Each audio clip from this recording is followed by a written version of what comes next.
Good morning, this is Pastor Brad here, First Baptist Lavon. Just wanted to continue our James devotional this morning. So it's good to see you and be with you. Hey, James asked this question, or sort of causes us to ask the question of, what does true Christianity look like? What does true religion look like? This is the question that James is asking, and we may think in our mind, well, somebody who's pious, somebody who is moralistic, somebody who is more of the legalistic, that is not wanting to do anything wrong, sort of strain, or always reading their Bibles, or always going to church, or always praying, or whatever it is. But James doesn't resort to any of that. Rather, James says that true religion is to care for the orphans and the widows. Listen to this in chapter 1, verse 26 and 27. He says it this way: if anyone thinks he is religious without controlling his tongue, his religion is useless and deceives himself. Listen. That pure and undefiled religion before God the Father is this: to look after orphans and widows in their distress and to keep oneself unstained from the world. Isn't that interesting?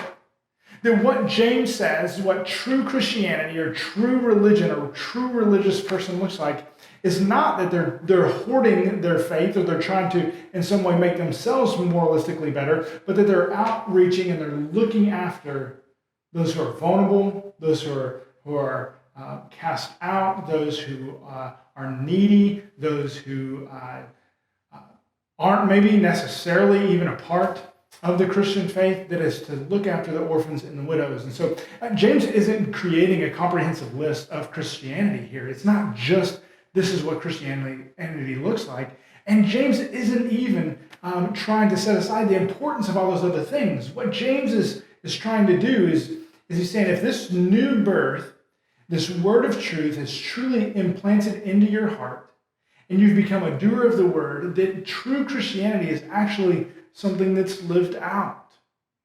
It's to care for others. This is not new in the scriptures. This is all of what the Old Testament teaches. The prophets teach all the time that God is a God of justice and mercy and compassion to those who are most vulnerable, those who are poor, those who are needy, those who are orphaned and widows. And so he even says in Micah 6:8 that, hey, humanity, mankind, this is what the Lord requires of you: to love justice, to be faithful, and to love God. Right? I have it quoted here, actually.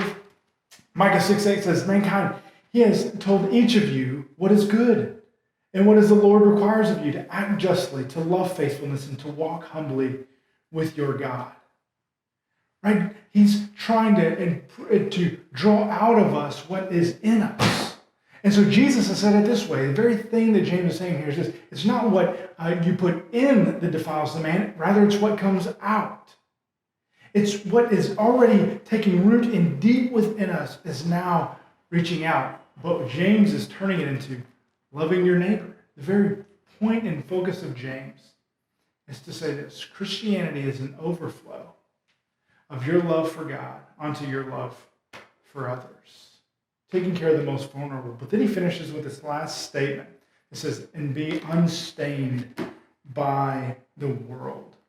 It is not to be separated from the world, not to be in the world, but rather to be unstained by it. And so we're to live in it, man. We're to be the hope in the world. We're to share the gospel. We're to love others and be a part of their lives. But it is not what our lives reflect. Our lives reflect the love of God to others. Church, how is it that you are loving your neighbor well? How is it that the overflow of what is in your heart is now coming out onto others? Hey, church, we love you. We're praying for you. We'll see you in the morning.